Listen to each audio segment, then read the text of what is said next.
साथियों नमस्कार, सुप्रभात। आप सभी लोगों का इस सुबह के स्वास्थ्य कार्यक्रम में हार्दिक स्वागत और अभिनंदन है। और मुझे आशा है कि आप सभी लोग स्वस्थ होंगे, मस्त होंगे और अपने जीवन में आगे बढ़ रहे होंगे। और यहाँ जो भी कुछ हम लोग सीख रहे हैं उन जानकारियों को हम सब लोग दूसरे लोगों के बीच शेयर भी कर रहे होंगे, बता भी रहे होंगे, क्योंकि खुद जान लेना अच्छी बात है, लेकिन अगर हम यह जानकारी किसी को और बता देते हैं, शेयर कर देते हैं, तो उस व्यक्ति के जीवन में भी जो है खुशियाँ आ सकती हैं। क्योंकि जब उसको स्वास्थ्य की जानकारियाँ हो जाएंगी तो स्वास्थ्य के लिए वो जागरूक हो जाएगा और बहुत सारी स्वास्थ्य समस्याओं से बच सकता है। तो इस नाते हमें ज़्यादा से ज़्यादा लोगों के बीच इन जानकारी को पहुंचाना है कि जिससे वो स्वास्थ्य के प्रति जागरूक रहें, स्वास्थ्य को लेकर के सचेत रहें और अपने जीवन में आगे बढ़ते रहें। तो चलिए, सबसे पहले मैं आप सभी लोगों का हार्दिक स्वागत और अभिनंदन करता हूं और हम लोग चलते हैं आज के अपने टॉपिक पे। जैसे कि आप सभी लोगों को पता है, इस समय जो भी वीडियो डाले जा रहे हैं वो बसा को लेकर के, फैट को लेकर के डाले जा रहे हैं। इसके पहले भी हम लोगों ने जो है जाना है कि बसा क्या है, बसा के कार्य क्या हैं, बसा का जो है बसा कितने प्रकार का होता है। और हम लोगों ने जाना था कि हमारे शरीर में जो है गैर ज़रूरी बसा कौन से हैं, और ये भी जाना है कि हमारे शरीर में ज़रूरी बसा कौन से हैं।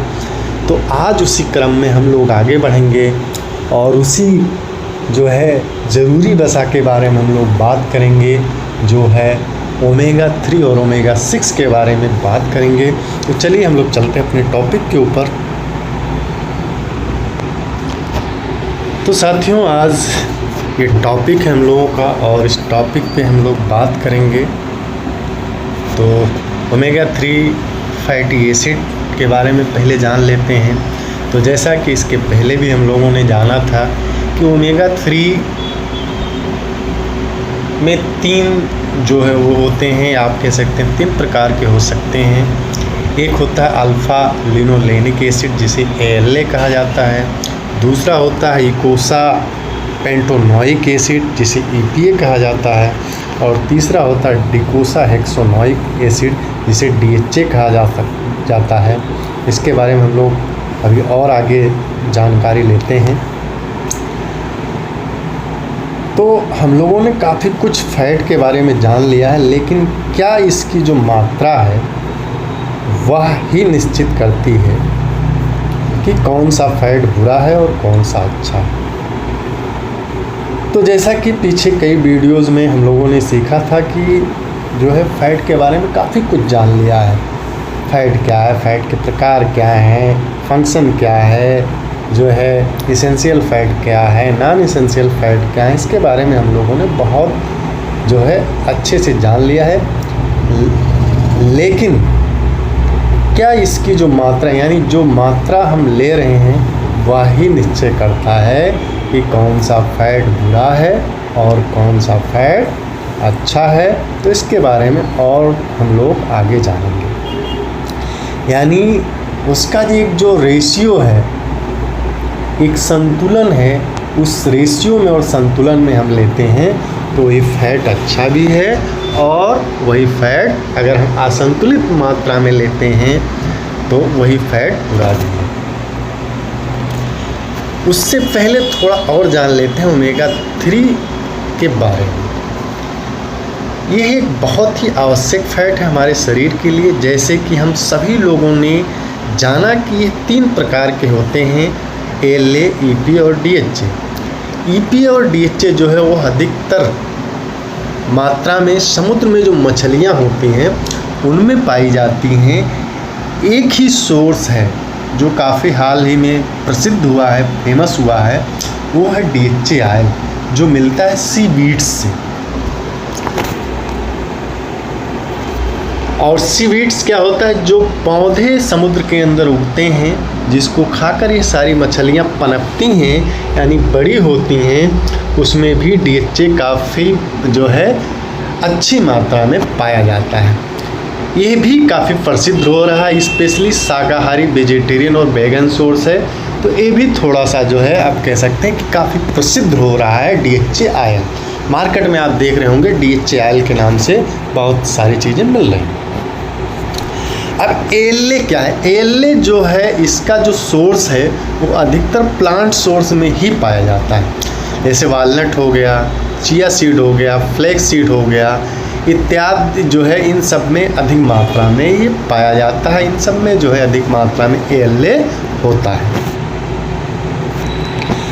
अब ओमेगा 6 फैटी एसिड की अगर हम बात करें तो ओमेगा 6 फैटी एसिड जो होता है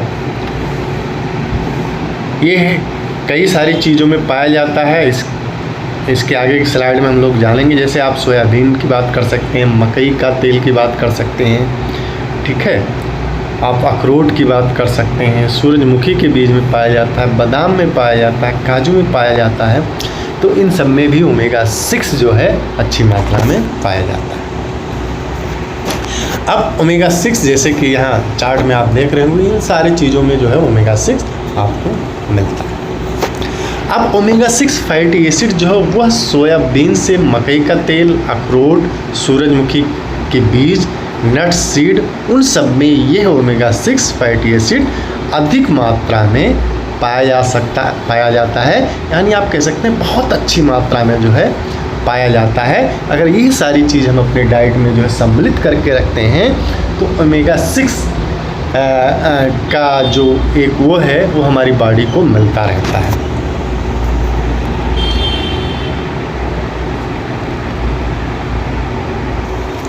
अभी हम लोगों ने ओमेगा 3 और ओमेगा 6 के बारे में जान लिया। अभी हम लोग थोड़ा सा जानते हैं कि source of omega 3 fatty acid के बारे में जानकारी लेते हैं। ओमेगा 3 फैटी एसिड के स्रोत क्या हैं? तो जैसा जो है पहले भी कई वीडियोज़ में हम लोगों ने जाना है, पौधों पर आधारित और समुद्री स्रोत। तो आइए देखते हैं। पौधों पे जो आधारित होता है वो ALA के रूप में जो है बहुमत होता है, यानी जो पौधों पे आधारित सोर्स होता है उसमें ALA की मात्रा जो है बहुत ज़्यादा होती है ओमेगा 3 की। लेकिन जो समुद्री स्रोत हैं उनमें क्या होता है, EPA और DHA की मात्रा बहुत ज़्यादा होती है। यानी जो समुद्री स्रोत होते हैं ओमेगा 3 के, उसमें EPA DHA अच्छी मात्रा में पाया जाता है। पौधों पे जो आधारित स्रोत हैं, जो सोर्स हैं, उनका जो है जैसे ALA क्या होता है, जब ALA हमारी बॉडी में जाता है तो वो रूपांतरित होता है, यानी कन्वर्ट होता है EPA और DHA में, लेकिन उसकी बहुत कम मात्रा होती है। यानी अगर आप 100% खाते हैं ALA तो पता चलता है कि उसका जो रूपांतरण होता है EPA DHA में मुश्किल से 8 से 10% होता है। लेकिन वहीं समुद्री स्रोत में अगर आप लेते हैं तो यह आप डायरेक्टली जो है आपका शरीर उसका उपयोग कर लेता है, उससे जो है रूपांतरित होने की ज़रूरत नहीं होती, यानी कन्वर्ट होने की ज़रूरत नहीं होती। और जो पौधों पे आधारित स्रोत है वो सीमित जैव उपलब्धता है, मतलब आप कह सकते हैं सीमित है। जैसे अभी मैंने कहा ना कि अगर आप 100 ग्राम खाते हैं तो मुश्किल से 8 से 10 ग्राम जो है उसमें जो है आपको EPA DHA मिलता है। लेकिन अगर समुद्री स्रोत से जो हम लेते हैं ओमेगा 3, उसमें जो है पहले से ही आप कह सकते हैं पूर्व निर्मित EPA DHA प्रदान जो है मिलता है और सीधे जो है आप उसका उपयोग कर सकते हैं। और पोषक तत्वों की अगर प्रोफाइल की बात करें तो पोषक तत्व प्रोफाइल जो होता है प्रोटीन, फाइबर, विटामिन और खनिज जो है हमें पौधों पे आधारित जो स्रोत है उसमें मिल जाता है। और समुद्री स्रोत जो है उसमें क्या है, पोषक तत्वों का जो प्रोफाइल है उसमें उच्च गुणवत्ता वाला जो प्रोटीन होता है वो आप कह सकते हैं कि मतलब एडिशनल मिल जाता है, अतिरिक्त मिल जाता है इन सब के अलावा। और पौधों पे जो आधारित स्रोत हैं उनको आप कह सकते हैं कि अत्यधिक टिकाऊ और कम पर्यावरणीय प्रभाव होता है। इन पौधों पे जो आधारित स्रोत होते हैं ओमेगा 3 के, वो आप कह सकते हैं टिकाऊ हो सकते हैं और हमारे पर्यावरण को कोई नुकसान नहीं करते हैं। लेकिन अगर समुद्री स्रोत की अगर हम बात करें तो यहाँ क्या होगा कि अगर एक डिसिप्लिन के द्वारा ना किया गया तो जो है दिक्कत हो सकती है, जैसे कि अत्यधिक मछली पकड़ना और समुद्री परिस्थिति का जो तंत्र है उसको नुकसान पहुंचाना। अगर इस तरीके से जो है समुद्री स्रोत से EPA-DHA लिया जाता है तो वो क्या होता है कि हमारे पर्यावरण को नुकसान करता है और समुद्र की जो स्थिति है उसको बिगाड़ देता है। अब ओमेगा 3 के सोर्स के बारे में बात करें तो इसमें थोड़ी डिफरेंसेस है। जैसा कि हम सबने जाना कि ओमेगा 3 जो है 3 प्रकार के होते हैं, ELA, EPA और DHA। ELA का जो ELA हमें अधिकतर मात्रा में पौधों में ही पाया जाता है, जबकि ये EPA और DHA हमें समुद्र में रह रही मछलियों से प्राप्त होता है, जैसे कि साल्मन, सार्डाइन आदि मछलियों में जो है ये पाया जाता है। पौधों पर आधारित स्रोत जो है ELA वो हमारे शरीर के लिए ज़रूरी तो है, लेकिन उसी से हमें EPA-DHA भी जो है बनता है। जैसे इसके पहले मैंने आप लोगों को बताया कि जो पौधों पर आधारित ELA है उसी से जो है EPA-DHA में कन्वर्ट होता है, तो हमारे शरीर में वही आगे जा कर के परिवर्तित होता है EPA-DHA में, लेकिन ये जो परिवर्तन होता है उसकी मात्रा बहुत कम होती है। मान लो अगर आप 100% ELA ले रहे हैं तो उसमें सिर्फ 8 से 10% मात्रा ही EPA-DHA में बदलता है।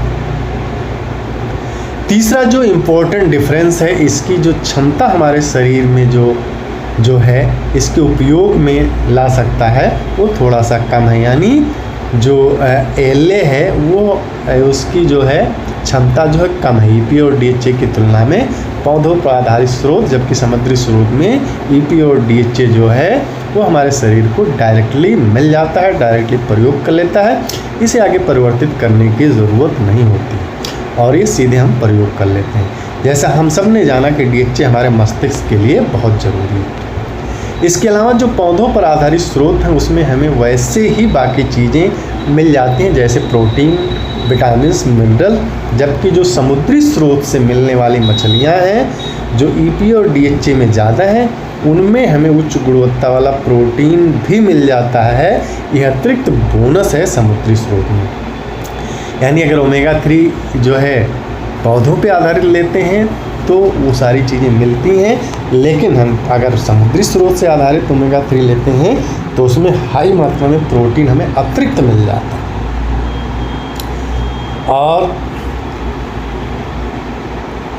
बात करें जो है पौधों पे आधारित ओमेगा 3 की, तो ये समय तक टिकते हैं और हमारे पर्यावरण के लिए कोई हानिकारक नहीं है। जबकि समुद्री स्रोत की बात करें, जैसा कि मैंने पहले भी बात कर लिया है, तो यह अगर सही तरीके से इन मछलियों को अस्थायी तरीके से नहीं पकड़ा गया तो ओवर फिशिंग के कारण हमारे समुद्र का जो बहुत ही नाजुक सा बैलेंस है वो बिगड़ सकता है, और अगर ठीक से काम नहीं किया गया तो आज हम लोगों ने ओमेगा 3 और ओमेगा 6 के बारे में जाना और पौधों पे आधारित जो हमें ओमेगा 3 मिलता है उसके क्या बेनिफिट हैं, और समुद्र में जो मछलियां पाई जाती हैं उन पे आधारित जो ओमेगा 3 है उसका क्या फ़ायदा होता है।